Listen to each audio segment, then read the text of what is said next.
Hello everyone, my name is Vikas Agrawal. I am the founder of AIF and PMS Experts India. As some of you might be aware that we at AIF and PMS Experts India keep organizing this show called Ask the Expert, wherein we invite industry experts and we try and read their mind, understand how has been their journey so far in terms of investing. And we also deep dive in terms of what sort of investment philosophy which is followed by them. So with me, I have Mr. Kshitiz Mahajan and Mr. Gurmeet Chadha from Complete Circle Wealth Solution. And gentlemen, first of all, thank you so much for accepting my request and taking the time out from your busy schedule and joining in. We have many investors and their requests keep coming to us and they want to know more about how has been your journey so far in terms of investing. So today we're going to have detailed discussion in terms of how do you invest. So before that, I'll just take a second to introduce Kshitiz. So Kshitiz brings about more than 2 decades of experience in terms of equity investing. In fact, before starting Complete Circle, he used to work very closely with Mr. Ramdev Agrawal at Motilal Oswal, and he was instrumental in terms of shaping up their businesses, AMC businesses across the verticals. And he has been investing in equity markets for himself and he's managing clients also at Complete Circle. And they bring about more than 7 years of journey in terms of managing clients' money. We also have Mr. Gurmeet Chadha. He has worked with large organization, again, brings more than 2 decades of experience. He has worked with organization like City before, where he was heading entire North as an investment counselor. Then he also had a background of equity research. He's featured on various channels like CNBC. His views are perceived very nicely and welcomed by most of the investor community as a whole. So we thought, why not today we'll invite them and read their mind and understand what's happening in and around the economy. So I'll come to the outlook of the equity market little later. But today, that's not the first thing that I'm going to take this time. What we're going to do is to deep dive and understand that since you've started your own PMS for the first time. So let me congratulate both of you for starting your own PMS. And I would say that it's a great move that after 7 years of journey that you managing your clients' money, you've started your own PMS. So my first question to you, Gurmeet, let me begin with you. So what made you to start your PMS? It's like coming on the other side of the table. Sure. I think one instrumental force is sitting next to you, Mr. Mahajan. So we have been into asset management in large part of our career. Me working with Reliance, which is now Nippon, and Kshitiz, as you mentioned, with Nippon and Motilal Oswal. I think what we realized over this 7-year journey in Complete Circle is that money management and wealth management are inseparable, and the way the client needs are converging, the way he needs equity solutions. If you have more control in terms of what you're going to offer and link it to his goals, it creates a big difference. And we also thought that we are at a cusp of huge digital explosion in this country, right?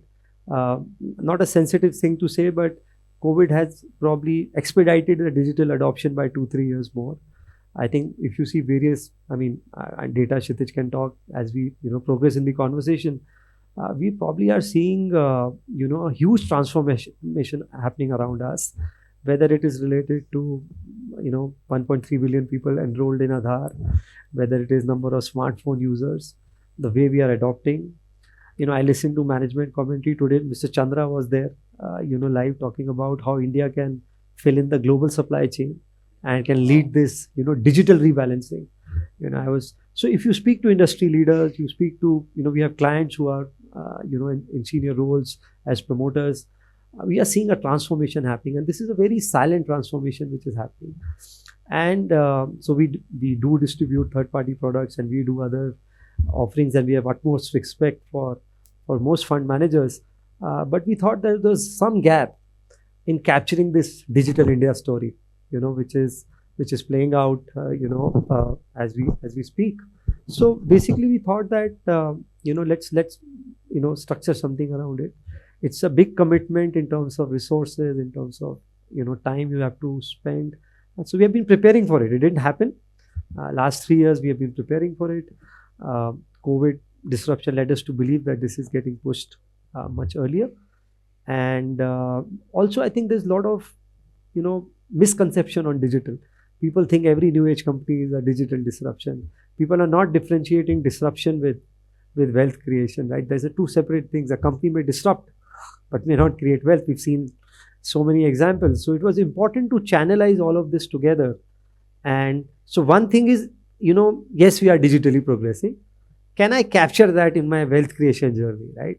And I think that's the gap we intend to, because for us, digital does not just mean startup. Digital means, every company which is thinking digital at the heart of it. And as the conversation progresses, we will discuss that. So the strategy name that you've chosen is called Digital Compounder, if I'm not wrong. So can you take us through what sort of investment philosophy that you all follow, if at all you follow, or if there is anything which is well defined, or it is flexible? I mean, either ways. Sure. So I will define digital compounders and investment philosophy, because Kshitiz was actually the brainchild in terms of getting that philosophy and linking it to the India story. See, the word can be confusing, right? As I said, digital compounder is not just technology companies or startups. Digital compounder is, anybody whom we think is ahead of the curve in adopting technology. It's doing innovation-led capex, and across the value chain, the thought process is that, can I do something to enhance, returns to all stakeholders? So for us, it could be a technology company, it could be an insurance company which is adopting digitally, it could be an auto company which is doing an EV or ethanol migration, it could be a CDMO company which is doing forward-backward integration, innovating new molecules, making India the pharmacy outsourcing of the world. It could be companies which are, let's say, leading the semiconductor revolution in India or taking advantage of PLI in India. So the heart of this is that I expand the pie. I think digital in every chain, of my value process, and how can I enhance, stakeholder returns? For us, that is a digital compounder. And there are a host of examples we'll talk. Investment philosophy, I'll ask my friend. Yeah. So Kshitiz, if you can take us through your how do you basically select the stocks? What our investor wants to know is, how do you select stocks? How do you define your universe? So I think very beautifully put by Gurmeet about what is digital compounder and how we started this entire initiative. And I keep picking his brains, whatever we design or define. And when it comes to investment philosophy, we thought, what can be an investment philosophy for the digital India? Then we came down and zeroed down on digital India. Investment philosophy is India only. So we start with INDIA. I, as we start, is the India opportunity in various companies who are actually, what he mentioned, is adopting their or integrating their entire backend to front end with digital theme. Second, the spend on the R&D for these companies in their future spend in past couple of years has been, lion share has gone to the technology side. Third important point, various government initiative which is pushing many of these sectors, whether it's PLI initiatives, green energy, or PLI initiatives on ethanol. So I'm saying all those companies are coming into count. So we'll be having in the entire universe, let's say there are 5,500, 6,000 companies which are listed. So we'll be having those companies which will have input or catalyst as your digital theme or as a technology. Output can be any solution. It can be a food tech, it can be a insure tech, it can be biotech, it can be financial tech, or any other edutech, any solution. So this is not a technology per companies. In fact, as we progress, we can actually define that the overall allocation toward tech stocks is only 26%. But the way we have come down to this zero down on this portfolio, it's very beautiful. So I is that, and there's the numbers. So interestingly, in one of the interviews, I saw him mentioning that top line, which, so sales growth and earning growth is important. And we also go by that. If a company is not having sales growth and earning growth, then how the company will progress. But I can submit it like that. Top line is vanity, bottom line is sanity. But cash in bank is a true reality. If you don't have companies earning cash flows, then it doesn't make sense to deploy in those companies, as he mentioned, which are burning cash. So we want to see the cash in the bank. That's what we want to do. So as as we want to zero down on numbers for those companies which will have a visible next 3 years. So visible means that what we can predict, that visible next 3 years earning growth of in excess of 17-18% and return on equity of 17-18%. That's what we are looking at. Having said that, at overall portfolio level, the total ROE next 3 years looks like close to about 21.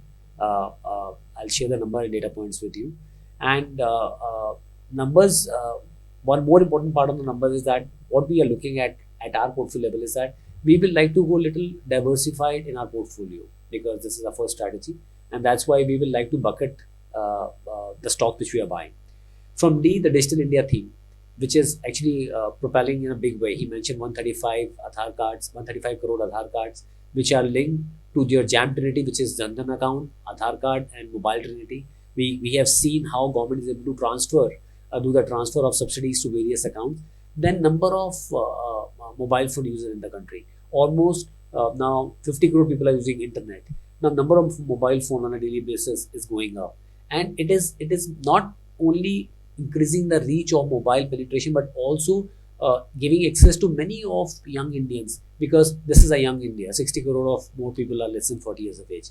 To vast opportunity which is opening up. So that's another point which we'll focus on from our side. Then the next I, which is INDI, which is the most important part, is of integrity.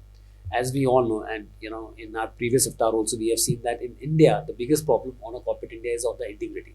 So there is not even a second thought about it, that we will not go or look into any company where there's one single question mark is there on the integrity of the management or the way they have managed the financials in the past. At a company level also, and at a group level also, there are various checks and balances which we are keeping, and we are putting in a lot of efforts from our side. There is a team on research which is placed for last almost 1 year now. Although, as you said, PMS has been recently launched, but every day there is a work which is going on. So हर रोज ये देखते हैं कि किस stock को नहीं लेना है. So जो लेना है वो तो पता ही है पूल अपना. So integrity is the paramount feature of our strategy, and we are very clear that we'll try to go less wrong. So accidents are a part of a journey, but all I'm saying is that we'll try to go less wrong. And the last is acute risk. That's what we are saying. Risk management on client transaction side, whether software side or the various processes which we are bringing in, is something which we are working very, very aggressively. And we are looking at those companies also which are working on their risk management side of the portfolio.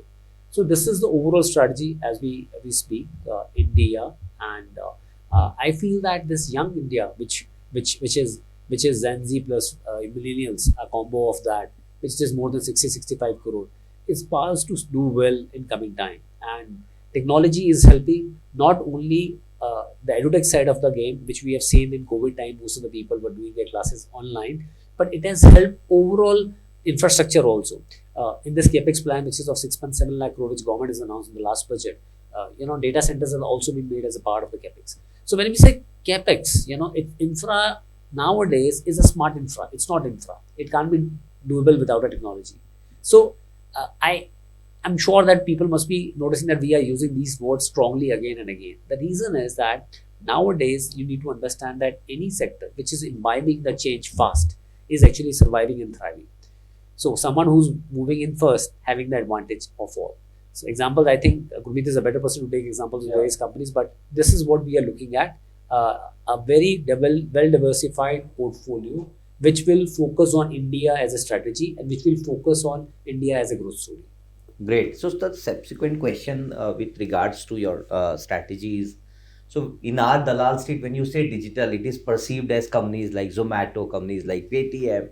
So can you, so with the kind of filters that you're talking about, are these companies fit into your universe, or you are looking at debt-free companies, cash as one of the major components? So how do you look at that? Can you define this for the benefit of our investors and viewers? So when we say the digital companies, these companies are a part of digital India. These are a part of digital portfolio, not a part of my universe, because as a house, we are very clear. Tomorrow down the line, if these companies will start making returns, then if other factors are right, we'll be having these companies as a part of our universe, not part of portfolio. But right now they are burning cash. I want those businesses where I can see a visible earning numbers, or let's say cash flows coming in. I don't want to invest into any company or don't buy into any company which is promising me 5 years down the line that I will start generating cash. And everybody talks about that because of their reach, because of their number of subscribers. They have a lot of people and database. They are already good listed companies. I can take example of Domino's. That it has a 5 crore downloads. So which has a big database. If something has to be done, these companies can also do that. What can stop HDFC Bank or SBI Bank tomorrow to work on these databases? So I'm saying database is something which you can generate or buy also. So that's not something which I will look into. Tomorrow down and again, I'm not against these new ventures, and they are doing well. I myself use most of these software companies which you're talking about. But having said that, as a part of portfolio, I'm their customer, but I don't want them to be a part of my customer's portfolio unless until they start generating cash for me. And when I say digital, that doesn't mean the technology side. Again, I'm saying my input is on the technology side, and it can be a let's say biotech solution to various companies, sugar industry plants. It can be a insurance solution, because in India only 1% people are buying insurance online. In US the average number is 11 to 12. Now look at the Demat revolution. What has happened? Every day we are opening 1 lakh Demat accounts. From 4 crore Demat accounts, we have moved to 9 crore Demat accounts in just a span of 2 years. Who would have thought this thing? So many times people think that next generation, I'm saying, because you being Gurmeet were not having that type of access in our times. Internet was slow. There were many things but were not there. This generation is very smart. So they are actually doing their homework well. And I'm saying they are not here for a short run. They know, they study well, and I'm very pro our young India, because I see a very promising India coming. Sure. So, Gurmeet, if you can give us some examples of what sort of companies that you're looking at in the portfolio, A, and B is also can talk about how this digital transformation taking place in India. Sure. So I'll add that with a disclaimer. Sure. It is for illustration and Absolutely. not a stock advisory. So I'll give you an example. Let's pick up the big daddy, which is Reliance, highest weighted stock in the index. And if you remember about 2012-13, 85% EBIT was oil and gas, the traditional energy business, or we call it the petchem business. If you see last quarter numbers, 50% EBIT is the new age business, which is Jio and retail. In last 1 year, Mr. Ambani has done a capex of more than 1.1 lakh crore. He's acquired 12 companies only in clean energy space. Cutting edge technology companies, storage companies, battery makers. He's coming up with 4 gigafactories. He's trying to do a Jio in energy. Right? This is what. So he did a lot of capex between 2013 to 17, and if you see, moment the revenue mix changed, not only have the revenues gone up, Jio had a gross margin of 50% last quarter. The stock has also, the market cap has also gone up 3 to 4x once the mix changed and the pie changed. Look at somebody like, a traditional power company, like let's say Tata Power. Okay, traditional power company. It's into transmission, distribution, generation, has coal mines. A technology guy takes over 3 years back. And now they are working on one of the largest solar EPC panel makers. They have a huge order book, I think 13,000 crores as per last quarter, if I'm not wrong. They are the market leader in EV charging, for almost 40% plus market share, tying up with OMCs, TVS, Apollo. And suddenly you have, global majors like BlackRock investing in this renewable business. The stock price, probably market cap is up 4 or 5x. And you have peers which haven't done well. If you look at other power companies, Sure. They haven't done well. Now, if you look at, for example, somebody like an ICICI Bank, to me, it's a technology transform. 86% loans or PL are being disbursed online. 70% car loans are being disbursed online. Mortgage loans, they are, who would have thought? If you see their Insta Business app, that's one of the best banking apps, I've seen in a long while. Kshitiz was talking about, biotechnology. I mean, look at the government is mixing ethanol now with petrol. To me, anybody who's making ethanol, it's called a 2G ethanol now, which you can make from any kind of grain. To me, that's a digital compounder. So, coming to autos, the sector degrew in last 3 years. There was BS6 transition, cost went up, the insurance cost went up. Then you had commodity prices up, you had chip shortage. Most companies degrew. So Hero MotoCorp, let's say 2016 used to be $3,000, and it is still languishing 5 years down the line. But you have certain, auto ancillaries who's grown their top line by 2x. As somebody like, let's say, Minda Industries, only used to make horns and switches, right? Today it's making battery management solutions, airbags, alloy wheels, electronic parts, infotainment systems, right? Just expanded the pie. So point we are trying to make is that, Kshitiz made that point on demat accounts being opened. I remember used to take 1 week to open an online trading account, give security deposit, and you had somebody like CDSL. Now if you go to this new age, Zerodha or Upstock, you can just open an account in a click of a mouse, and they are coming up with e-KYC. They are doing e-voting. It's basically a tech company. 66% margin. So you do 100 rupees revenue, you make 66 bucks as profit. Asset light model. To me, that's a digital compounder. So what we are trying to say is that companies which are participating in EVs, companies which are doing innovation led capex, it could be CDMO, which is contract research on manufacturing services, which is the pharma outsourcing opportunity, company into biotechnology, which is making India showcase its ability there in clean energy, companies who are using technology in energy. We discussed some of the power companies. All of that qualifies as a digital compounder. So what we have seen is that they are getting differentiated from the pack. So not only is the revenue mix increasing, their top line is growing, their margin profile is improving because technology is bringing in efficiency, and that is having material impact. So our thought process is, can we identify 25, 30 good businesses which over next 4 or 5 years can multiply their top line by 2 to 3 times, and can their margins also expand along with, and get us that perfect operating leverage which we are looking at. Stock market journey is lumpy, so when you do capex, things may not reflect, and that capex, as I said, has to be value driven capex, right? So somebody, steel company, is just putting up capex in a down cycle doesn't mean that that's a value added capex, right? So we will differentiate that, and then hope that if I get the inputs right in terms of top line becoming 2 to 3x, margins going up, I'm sure the market eventually will reward you in terms of it getting reflected in the market cap. So as long as I get my inputs right, I think output would be a byproduct. Sure. Maybe last 2 questions from my side, one for you, Gurmeet, and one for Kshitiz, before we conclude the call. So there was a time when people used to look at IET solution as like how many jobs that it can reduce. It was a substitute. Nowadays, this digitalization, which is the way it is transforming organization, they are looking at how do we expand digitally, how can we add more revenue to the table. Now there are statements like there's a very good dialogue also in one of the movies. He said that मेरे पास गाड़ी है, बंगला है, तेरे पास क्या है? So he says मेरे पास माँ है, but this time he's saying that मेरे पास digital transformation है, मेरे पास में fintech है, मेरे पास में 200 लोग fintech में जॉब करते हैं जो मेरे EBIT को बढ़ा रहे हैं.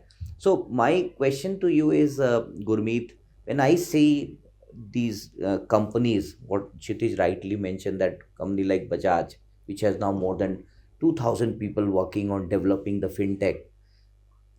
2 questions here. One, companies which are growing fast, companies like Byju's, but they are not listed. How are you going to capture that growth story in your PMS? Number 1. And number 2 is, which are the sectors you think, because you're not sector biased, you're looking at across the spectrum, then which are the sectors which are going to be the biggest beneficiary of the whole digitalization in India? I think it's a very good question, Vikas. And I think since we've been on Bajaj Finance topic, everybody talks of Bajaj Finance as an NBFC. I always say Bajaj Finance is a consumption stock.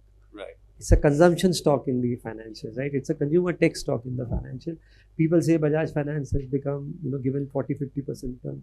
Nobody says the EPS has grown 36-37% for last 11 years. Nobody says they have been adding assets quarter on quarter 30-40% for last. So, as I always say, input determines your output. And if you look at the inputs in Bajaj, they do 34 different lending lines.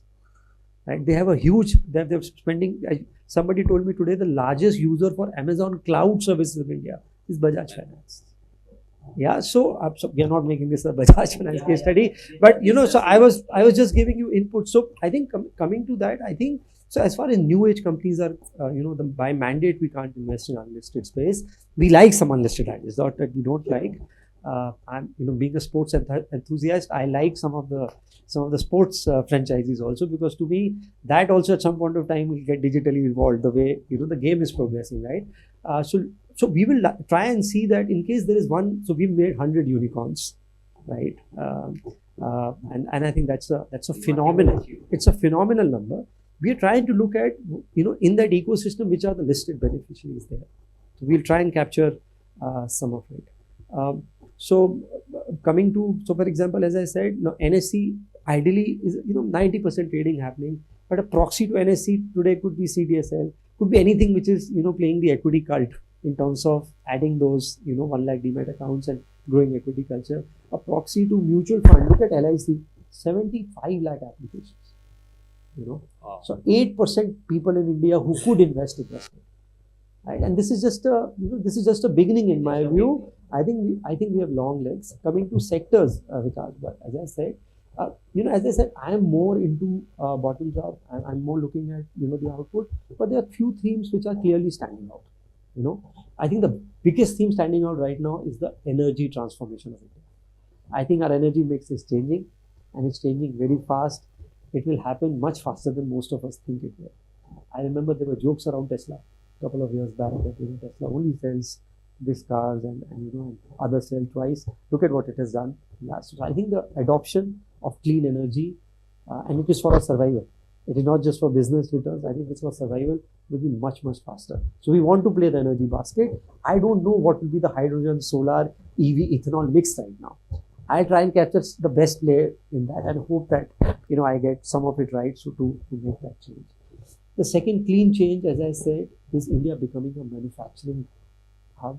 And I say it's a digital manufacturing hub.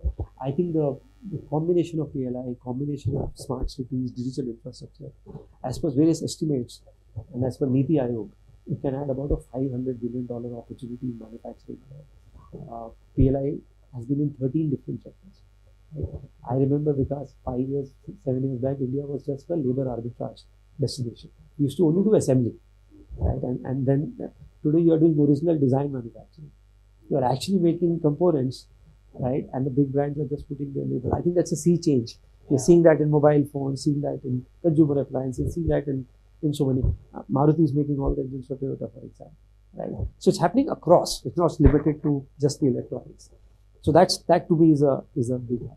Financialization of saving, I echo what Kshitiz said. I think you will possibly have 35 crore demat accounts in the next 3-4 years, right? There will be ups and downs in market. That's part and parcel, right? But I think this is steady. The mix of equity in the overall savings will, in my view, keep going up. And I think you can play it through banks, you can play it through lending, you can play it through depositories, you can play it through RTAs, you can play it through various sources. And one last thing which I think is I speak to a lot of promoters. After some 12 years, I'm seeing some optimism. There are talks of capex. Either they are doing capex or they are thinking of doing capex. There is an optimism around inorganic acquisitions. Just see the number of capex announcements in pharma, in steel, in cement, across sectors. I think, in fact, what is happening now is that even sectors which were in downturn were investing. So look at travel, look at hotels. In the bad COVID period, they were investing in technology. If you now see the Indian hotel model, it's not part of a portfolio, you'll be surprised how asset-light Indian hotels has become. What did they do digitally to make the hotel, relevant? If you see a lot of companies who got very badly affected, because of COVID, because of lockdown, which were, look at, for example, Jubilant Foodworks. Take an example. 50% of the orders happen on their own app. They have the best data analytics, right? So their bargaining power and take rate with the Zomatos and the Swiggies is much lesser. And they're getting into different cuisines. They suddenly shifted from dine-in to takeaway. A large part of Domino's was also dine-in. And the way they expanded, the way they, organized all of that during COVID, to me that's remarkable, right? So restaurants were suffering. This was one QSR which actually, who would have thought you would eat pizzas and there's fear around the world, right? So I think what you need to look at it is that how these companies are changing. Look at companies which are really adding capacities. And I think these are the 4-5 broad themes Sure. we would like to play. But as I said, completely bottoms up. All right. So next question to Kshitiz, and then we'll conclude the session here. So Kshitiz, my last question to you is: so how are you shaping up this PMS piece in your organization? Can you also tell us something about your team that you're building up, or the investment team, if you can talk to us about that? I would like to take you all back almost 20 years when me and Gurmeet actually started this journey. And both of us are coming from a cement background. He was with ACC Cement and I was with UltraTech Cement. And that's how. And as a part of cement team, you need to visit plant for various trainings and various formats of cement was coming out at that time, and we used to visit plants. And when we, when we actually look back and when we decided that we should have our own organization, which will be launching PMS, rather than going with the normal structure of various companies, there are very few players who are actually working like a manufacturing house. In manufacturing, when I say a cement plant or any plant, you have 1,000, 2,000 people. In sales, you have 100, 200 people. Because manufacturer job is to manufacture product. And then there are people who can sell that product. So we decided that when you launch your own PMS, you become a manufacturer of a financial product. At that time, we decided that we will have more and more people on the research side rather than on the sales side. And that's how we, almost a year back, when we have not even applied for a license, we hired 2 research analysts. We have Navneet, who's a head of research for us, who has joined us from Bloomberg. She was anchor and researcher there. She has joined, and then Pragya has joined from CNBC. Couple of more guys are there in their notice period. They'll be joining us. We have taken access to Bloomberg software, which many people think it gives only Bloomberg report, but it's a Zomato of research house. It gives you all and every kind of report. So I'm saying that we have taken everything, we have kept in place for almost now 10 months, and very happy that 30th March we got our license. But everything in terms of stock selection process, what we have to form, various risk management formats, various data points which we want to look at, we've been doing for last 10 months, and this will keep on increasing. So next time you'll have our colleagues talking to you in this discussion, because end of the day we are very clear it can't be one man driven process which will lead to the stock selection or fund management. As a house, It's an investment committee. It's an investment committee. As a house, we want to have an investment committee in place, and that's what is now in place. More and more people will join in. We are talking to many industry veterans. That's what I think Gurmeet pointed out, that we should have a good advisory board also. And I'll be very soon sharing with you in a month or two what all people will be a part of advisory board, because we want to reduce the chances of going wrong. We will go wrong, and I'm being honest with you, but we want to reduce those chances of going wrong. We want someone to keep on watching us at all given point in time, and that's why metrics, various risk parameters are in place, compliance on a very strong note. We have taken ICICI as our depository partner. So everything which we are doing from our side, idea is to have a very, very robust system in place, so that we should focus on what we are here for, and that's to look for businesses which can digitally compound return and wealth for our clients. Sure. So thank you so much. It was pleasure interacting with both of you Likewise. guys, and Likewise. thank you so much for taking the time out again and joining this conversation. Thank you. It was great interacting with both of them. I wish them good luck for their new journey of PMS Digital Compounder. All the very best, guys. Thank you. Thank you.